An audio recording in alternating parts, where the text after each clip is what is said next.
Hi friends, welcome to Abdul visuals YouTube channel. మీరు ముందు నా వీడియో చూస్తాను, సబ్స్క్రైబ్ చేయండి ఫ్రెండ్స్. అండ్ మరిన్ని వీడియోస్ కోసం పక్కన బెల్ ఐకాన్ అయితే యాక్టివేట్ చేసుకోండి. మనకి కోర్ట్ నుంచి అయితే నోటిఫికేషన్ రిలీజ్ చేస్తారు ఫ్రెండ్స్. ఇందులో మనకి మెయిన్గా వేకెన్సీలు వచ్చేసి మనకి court attender and court assistant మనకి 2 రోల్స్ వేకెన్సీ అయితే ఉన్నాయని చెప్తున్నారు వీళ్ళు. సో మీరు ఎవరికి ఇంట్రెస్ట్ ఉంటే అయితే అప్లై చేసుకోండి ఫ్రెండ్స్. సో ఇప్పుడు దీని గురించి వద్దాం మనకి. సో ఈ నోటిఫికేషన్కి ఎప్పుడు రిలీజ్ చేస్తారంటే మనకి 12th నవంబర్లో అయితే మనకి నోటిఫికేషన్ డేట్ అయితే అఫీషియల్గా రిలీజ్ చేస్తారు ఫ్రెండ్స్. ఈ జాబ్స్కి ఎలా అప్లై చేయాలి ఎవరు చాలా మంది తెలియదు ఫ్రెండ్స్, అండ్ చాలా మంది అప్లై కూడా చేసుకోరు. సో మీకైతే బెస్ట్ ఆపర్చునిటీ అని చెప్తాను నేనైతే. సో మీకు ఇంట్రెస్ట్ ఉంటే ఒక లైక్ వేసుకోండి ఫ్రెండ్స్. మీరు ఆఫ్లైన్లో అయితే నర్సీపురం ఇక్కడ ప్లేస్లోకి వెళ్తే సబ్మిట్ చేయాలంటే ఆన్లైన్లో అయితే the principal judge and Medak ఉంది కదా ఫ్రెండ్స్. సో ఈ ప్లేస్కి అయితే మీరు అప్లికేషన్ ఫామ్ అనేది పంపాలి. సో కొరియర్ పంపచ్చు, ఆఫ్లైన్ అయితే వెళ్ళచ్చు ఫ్రెండ్స్. అండ్ ఇక్కడ చూడండి, ఇప్పుడు టర్మ్స్ అయితే మీరు ఇక్కడ మెయిన్గా వచ్చేసి 2 years అయితే ఉంటుంది ఫ్రెండ్స్. అండ్ ఇక్కడ మీకైతే ఇప్పుడు మీరు శాలరీ పరంగా చూసుకుంటే మీకైతే ఫస్ట్లో ఇక్కడ మీ కోర్ట్ అటెండర్కి అయితే మీకైతే 1 వేకెన్సీ అయితే ఉంది ఫ్రెండ్స్. సో దీనికి వచ్చేసి మీకు శాలరీ వచ్చేసి 3000 అయితే ఇస్తారు ఫ్రెండ్స్ వీళ్ళు. అండ్ నెక్స్ట్ వన్ వచ్చేసి ఇక్కడ మీరు చూడండి ఫ్రెండ్స్, ఇక్కడ నర్సపూర్ మెదక్ డిస్ట్రిక్ట్ ఉంది ఫ్రెండ్స్. సో ఈ డిస్ట్రిక్ట్లో మీకు ఇక్కడైతే కోర్ట్ అసిస్టెంట్కి అయితే 1 వేకెన్సీ ఉంది అండ్ కోర్ట్ అటెండర్కి అయితే 1 వేకెన్సీ ఉంది ఫ్రెండ్స్. ఇక్కడ శాలరీ పరంగా చూసుకుంటే మనకి కోర్ట్ అసిస్టెంట్కి అయితే 5000 ఇస్తారు పర్ మంత్ అండ్ ఇక్కడ కోర్ట్ అటెండర్కి అయితే 3000 ఇస్తారు పర్ మంత్ ఫ్రెండ్స్. ఓకేనా? సో మీరు అనుకుంటారు ఇంత తక్కువ శాలరీకి వర్క్ చేయడం ఏంటి అని, బట్ ఇలాంటి మీకు కోర్ట్ ఆపర్చునిటీ జాబ్స్ మీకు ఎప్పుడు పడవ ఫ్రెండ్స్, చాలా తక్కువగా ఉంటాయి మీకు. ఎందుకంటే కోర్ట్ అటెండర్ వర్క్ అంటే మీకు మాక్సిమం ఏదైనా ఫైల్స్ కానీ తీసుకెళ్ళడం ఇవ్వడం, సో అలా ఉంటుంది ఫ్రెండ్స్. సో మీరు పార్ట్ టైం అయితే చేసుకోవచ్చు. ఇది మీద కొరియర్లో అయితే పంపచ్చు ఫ్రెండ్స్. కొరియర్లో ఇక్కడ నర్సీపురం మెదక్ డిస్ట్రిక్ట్ అయితే పంపాలి అండ్ ఆఫ్లైన్ వెళ్ళని ఇవ్వచ్చు ఫ్రెండ్స్ మీరు. సో ఇప్పుడు మనం దీని గురించి చూద్దాం. ఇక్కడ ఎలిజిబిలిటీ అయితే మనం మెయిన్గా ఏపీ అండ్ తెలంగాణ, సో ఎవరైనా సరే అప్లై చేసుకోవచ్చు ఫ్రెండ్స్. సో ఓన్లీ ఏపీ అని లేదు ఫ్రెండ్స్, ఎవరైనా సరే అప్లై చేసుకోవచ్చు. ఆంధ్రప్రదేశ్ అండ్ తెలంగాణ వాళ్ళు ఎవరైనా సరే అప్లై చేసుకోవచ్చు ఫ్రెండ్స్. అండ్ దీని క్వాలిఫికేషన్ మనకి ఇంటర్ పాస్ అవుతే మనకి కోర్ట్ అసిస్టెంట్ జాబ్స్ అయితే ఉన్నాయి ఫ్రెండ్స్. ఓకేనా?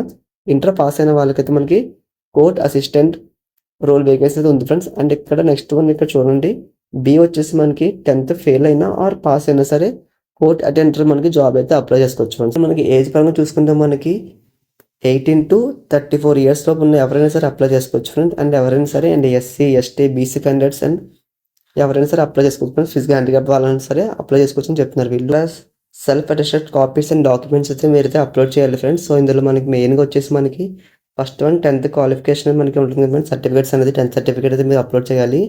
సో ఇన్ కేసు మీకు ఎవరైనా సరే 10th ఫెయిల్ అయితే మీకు డేట్ ఆఫ్ బర్త్ సర్టిఫికేట్ పెట్టాలి ఫ్రెండ్స్. సో మీరు 10th పాస్ అవుతే డేట్ ఆఫ్ బర్త్ సర్టిఫికేట్ అయితే మీకు అవసరం లేదు ఫ్రెండ్స్. ఓన్లీ 10th వన్ సరిపోతుంది. సో 10th క్లాస్ ఫెయిల్ అయితే ఎవరైనా సరే డేట్ ఆఫ్ బర్త్ సర్టిఫికేట్ అయితే ఖచ్చితంగా ప్రొవైడ్ చేయాలి ఫ్రెండ్స్. అండ్ నెక్స్ట్ వన్ వచ్చేసి మీరు one recent passport size photo, అంటే మీరు రీసెంట్గా దిగిన పాస్పోర్ట్ సైజ్ ఫోటో అనేది మీరైతే అప్లికేషన్ ఫామ్ మీద అయితే మీరు స్టిక్కరింగ్ చేయాలి ఫ్రెండ్స్.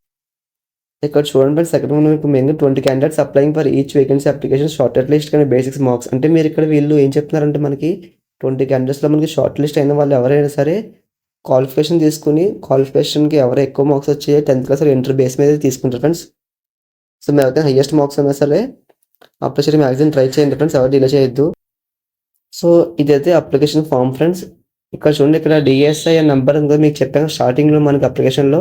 సో ఇక్కడైతే ఆ నెంబర్ మీరైతే రాయండి ఫ్రెండ్స్. అండ్ మీరు ఫస్ట్ వన్ ఇక్కడైతే ఇక్కడ మీ డేట్ అయితే మెన్షన్ చేయండి, మీరు ఎప్పుడు అప్లై చేస్తున్నారో. ఇక్కడైతే మీ పాస్పోర్ట్స్ అయితే రీసెంట్గా దిగిన ఫోటో అయితే మీరైతే ఇక్కడ స్టిక్కరింగ్ చేయండి ఫ్రెండ్స్. నెక్స్ట్ వన్ ఇప్పుడు మీరైతే ఇక్కడ ఫస్ట్ ఇక్కడ మీ నేమ్ అయితే రాయండి ఫ్రెండ్స్, మీ క్యాపిటల్ లెటర్స్లో. నెక్స్ట్ మీ ఫాదర్ అయితే ఫాదర్, హస్బెండ్ నేమ్ అయితే రాయండి. ఫాదర్ అంటే ఇంకా ఫాదర్ అని టిక్ చేసి ఇక్కడ ఫాదర్ నేమ్ అయితే రాయండి ఫ్రెండ్స్. అండ్ నెక్స్ట్ వన్ ఇక్కడ డేట్ ఆఫ్ బర్త్ అయితే రాయండి ఫ్రెండ్స్. డేట్ ఆఫ్ బర్త్ రాశాక అండ్ మీ ఇక్కడ ఏజ్ అయితే ఖచ్చితంగా రాయండి. 25 అయితే 25, 26 26. సో అంతైతే మీ ఏజ్ అయితే రాయండి ఫ్రెండ్స్. అండ్ నెక్స్ట్ వన్ ఇక్కడ మీ క్యాస్ట్ రాయండి ఫ్రెండ్స్. సో బీసీ అయితే బీసీ, అంటే బీసీఈ కానీ. సో మీ క్యాస్ట్ అయితే ఇక్కడ రాయండి. ఇక్కడైతే నెక్స్ట్ వన్ జెండర్ అయితే మీరు మేల్ అయితే మేల్ ఆర్ ఫీమేల్ అయితే ఫీమేల్ అని రాయండి ఫ్రెండ్స్. నెక్స్ట్ వన్ నేషనాలిటీ అంటే ఇక్కడ ఇండియన్ అని రాయండి ఫ్రెండ్స్ అందరూ. అండ్ దాని తర్వాత ఇక్కడ మీకు రిలీజన్ ఉంది కదా, రిలీజన్ అయితే ఇక్కడ హిందూ అయితే హిందూ, ముస్లిం అయితే ముస్లిం, క్రిస్టియన్ అయితే రాయండి ఫ్రెండ్స్. నెక్స్ట్ వన్ ఇక్కడ ఎడ్యుకేషన్ క్వాలిఫికేషన్ చూసుకుంటే మనకి హైయెస్ట్ ఇక్కడ 10th ఇంటర్ చెప్పారు కదా. సో మీరు ఏం చదువుకుంటే అది రాయండి ఫ్రెండ్స్, 10th కానీ ఇంటర్ కానీ రాయండి. అండ్ నెక్స్ట్ ప్రీవియస్ ఎక్స్పీరియన్స్, మీకు ఏమైనా ఎక్స్పీరియన్స్ ఉంటే మీకు ఎస్ అని రాయండి ఫ్రెండ్స్, లేదంటే నో అని రాయండి. అండ్ మీరు లోకల్ అయితే లోకల్, నాన్ అయితే లోకల్ అయితే రాయండి ఫ్రెండ్స్. మీరు నెక్స్ట్ వన్ ఇక్కడ చూడండి ఫ్రెండ్స్, 10th వన్ వచ్చేసి మనకి లోకల్ అయితే లోకల్, నాన్ లోకల్ అయితే నాన్ లోకల్ రాయండి ఫ్రెండ్స్. అంటే మీరు లోకల్లో ఉంటే మీ ఇక్కడ ఊరి పేరు అయితే మెన్షన్ చేయండి ఫ్రెండ్స్. ఇన్ కేస్ మీరు ఎక్కడ విలేజెస్లో ఉంటే నాన్ లోకల్ అని రాసి పక్కన మీ విలేజ్ నేమ్ అయితే రాయండి.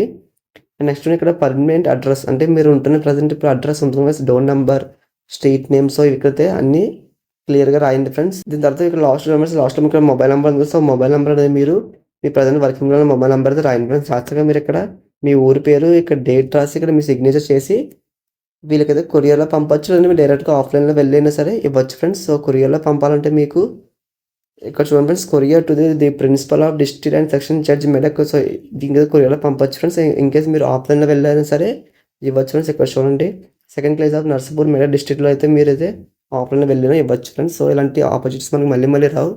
ఇంట్రెస్ట్ ఉన్న క్యాండిడేట్స్ ఎవరైనా సరే అప్లై చేసుకోండి ఫ్రెండ్స్. ఇలాంటి మరిన్ని వీడియోస్ కోసం మన యూట్యూబ్ ఛానల్ సబ్స్క్రైబ్ చేయండి friends. And thanks for watching this video.